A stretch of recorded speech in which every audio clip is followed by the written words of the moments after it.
Assalamualaikum warahmatullahi wabarakatuh. Alhamdulillah, alhamdulillahi rabbil alamin. Assalatu wassalamu ala asrafil anbiya'i wal mursalin, sayyidina wa maulana Muhammadin. Ashhadu an la ilaha illallahul malikul haqqul mubin, wa ashhadu anna Muhammadan abduhu wa rasuluhu was-sadiqul wa'adal amin. Allahumma salli wa sallim wa barik wa karim ahzanul nabil karim. Idinil lazi min jamalika wa innal lazi min jalalika wa innahu min kitabika. Wa tahirin wal mujahidina amma ba'du ibadullah.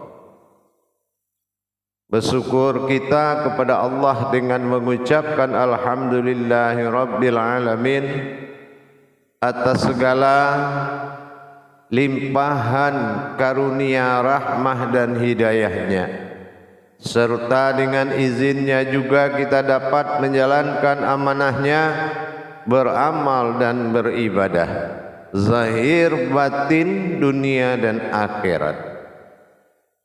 Bersalam kita tidak akan pernah kita lupakan.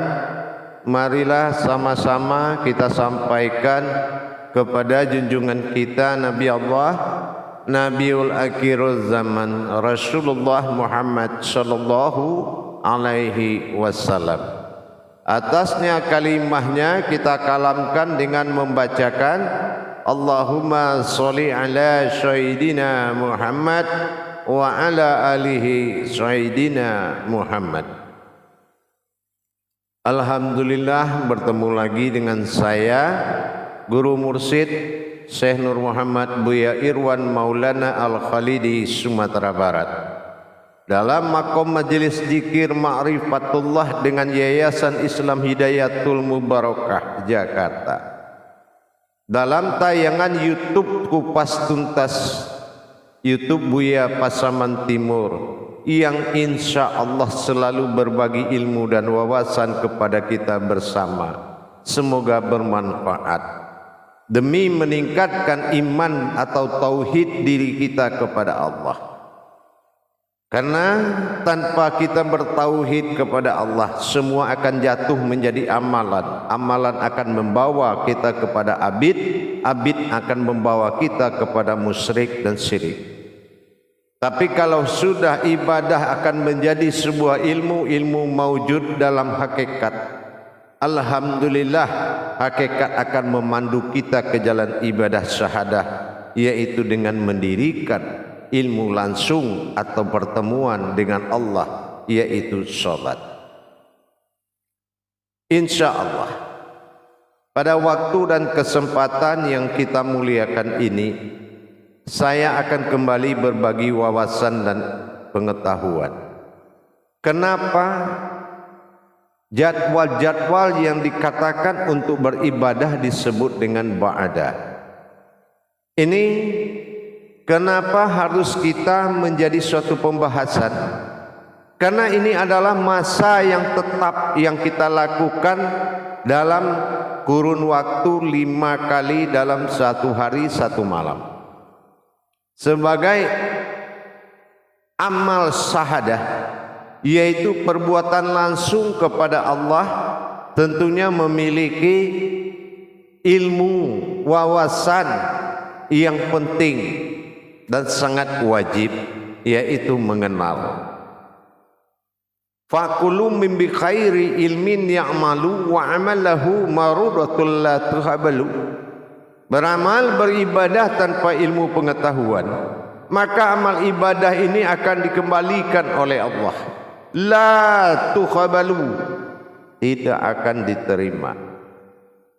Kenapa?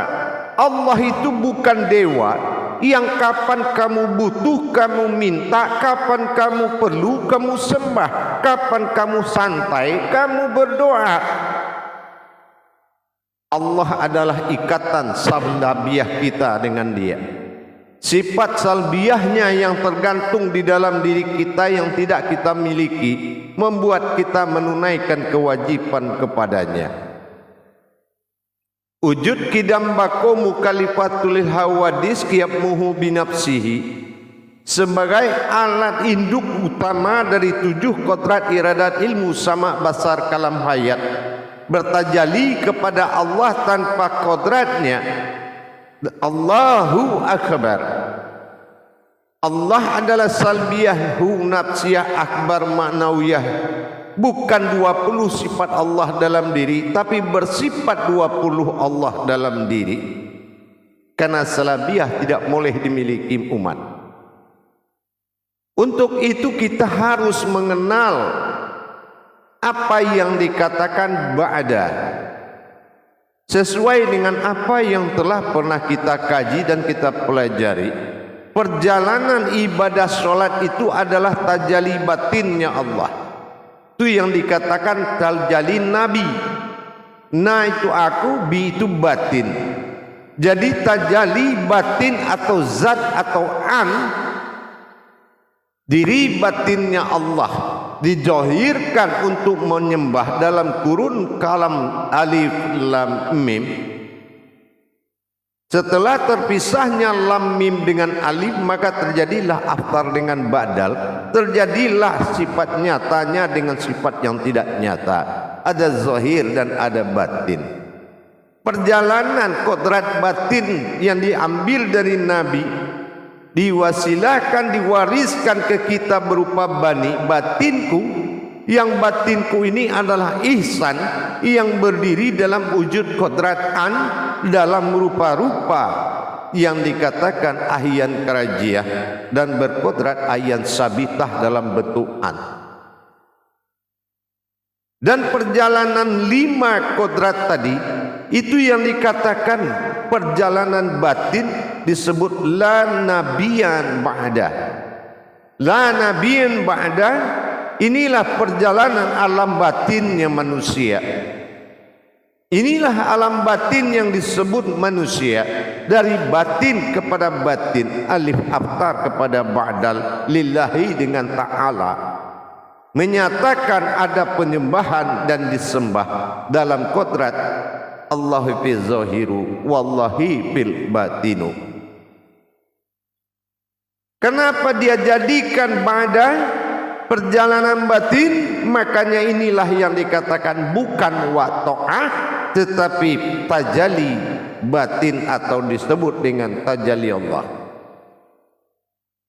Inilah yang dikatakan ba'da. Makanya kalau kita selalu mengikuti perjalanan 7 perjalanan besar Allah di dalam Al-Ikhlas, terakhir pada masa insan, masa zahir dan batin, disinilah kita harus mengenal bagaimana wujud-wujud perjalanan wasilah ini yang menjadikan 5 kodrat berawal dari zatnya Allah. Zat Allah, Muhammad, Adam dan Hawa. Inilah kodrat-kodrat awal yang tempat asal usul dari semua kodrat, yang menjadikan 5 ba'da, yang 5 perjalanan batin terhadap 5 kodrat tadi, yang membuat terjadi 17 makom atau 17 rakaat. Kenapa 17 rakaat?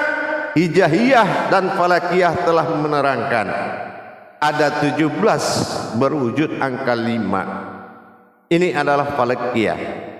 17 hijriyahnya tanggal jam 5. Artinya 1 itu sifat kodrat Allah dan 7 sifat kodrat keumatan. 1, 7 menyembah kepada 1. Angka 5 muncul sebagai ba'da, yaitu perjalanan.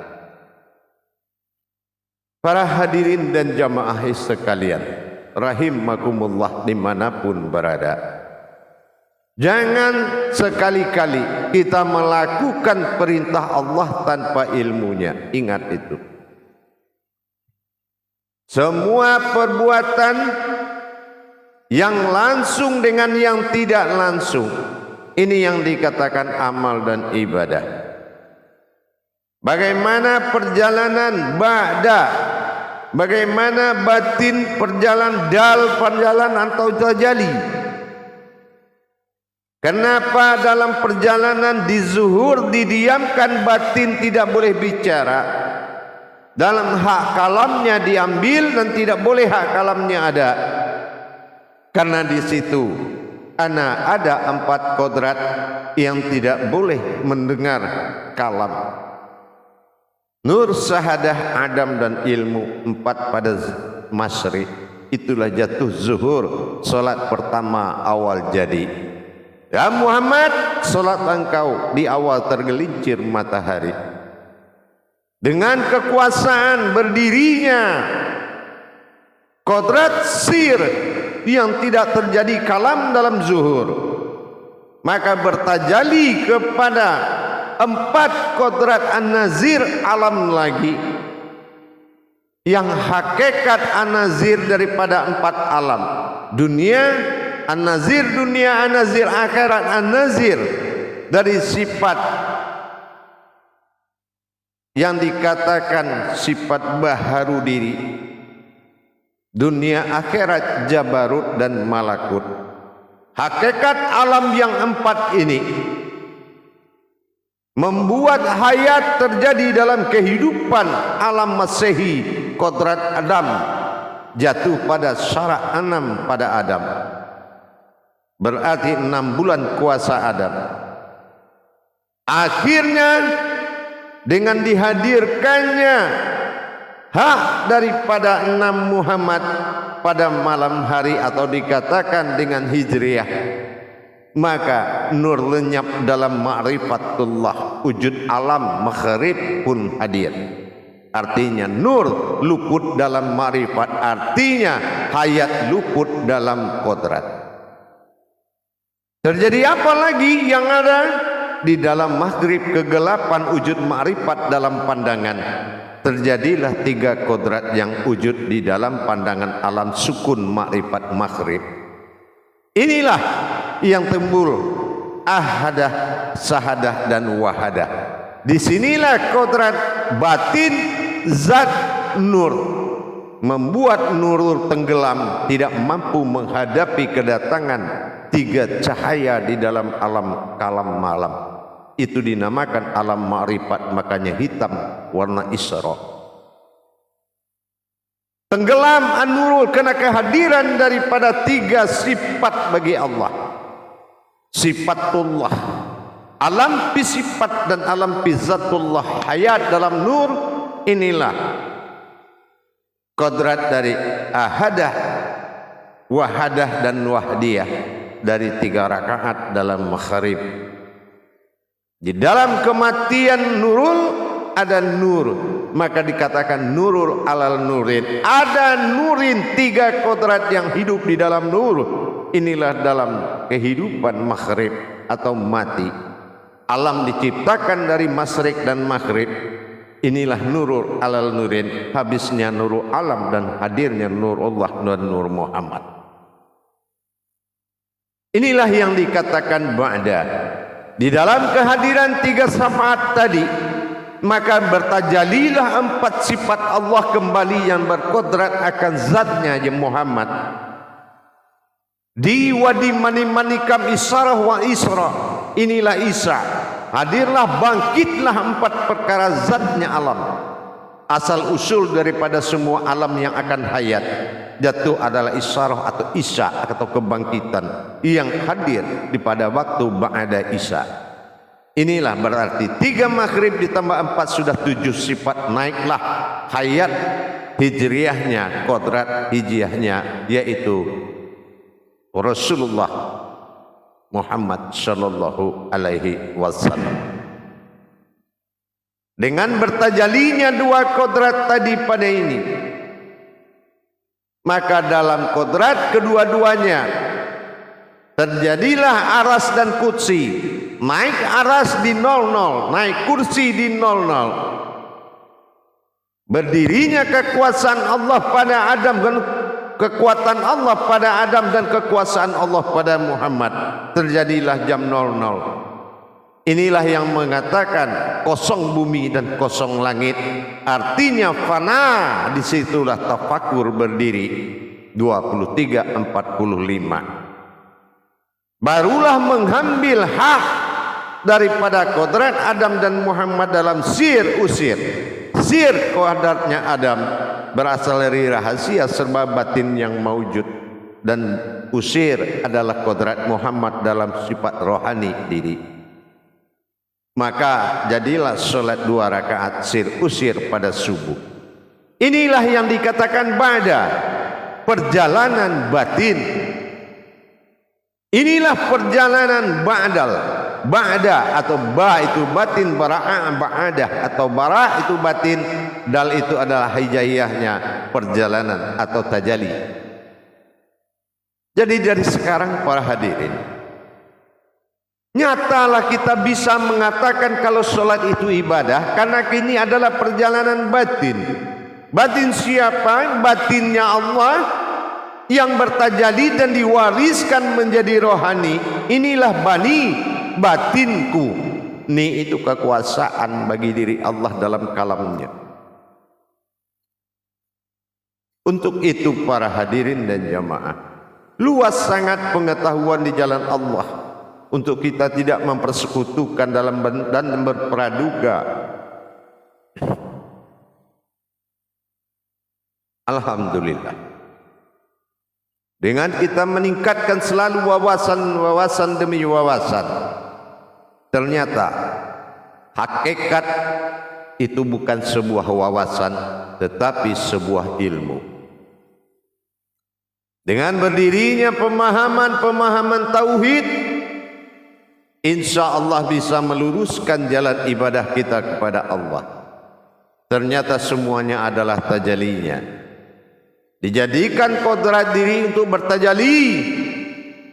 Tajali Allah pada Adam, tajali sirullah pada Muhammad, menduatkan alam berpecah dua. Siang dinamakan dengan Masehi, malam dinamakan Hijriah, dan memiliki perhitungan falakiyah.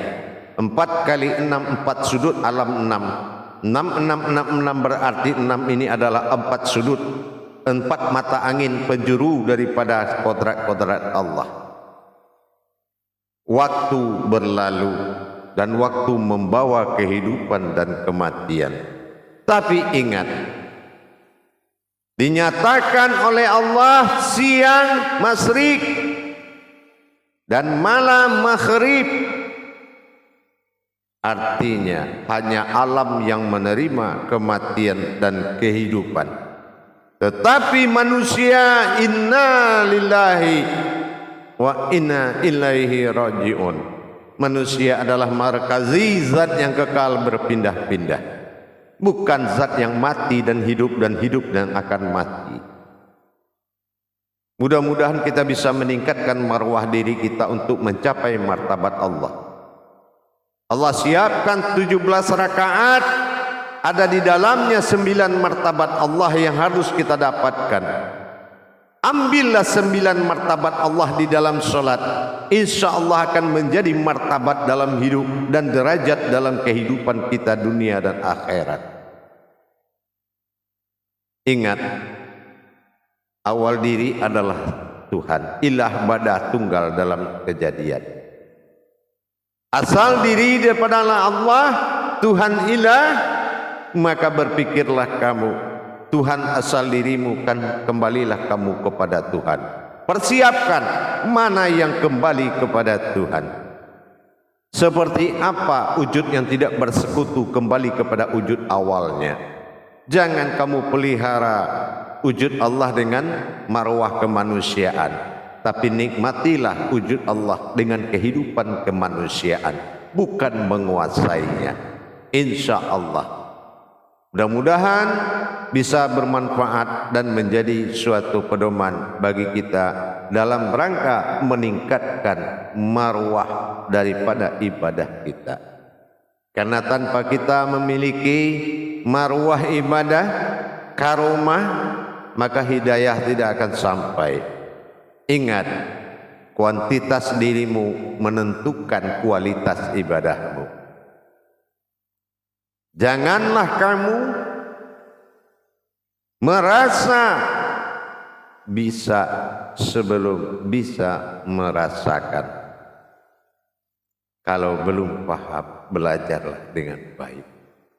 Akhirul kalam, wabillahi wa taufiq wal hidayah. Wassalamualaikum warahmatullahi wabarakatuh.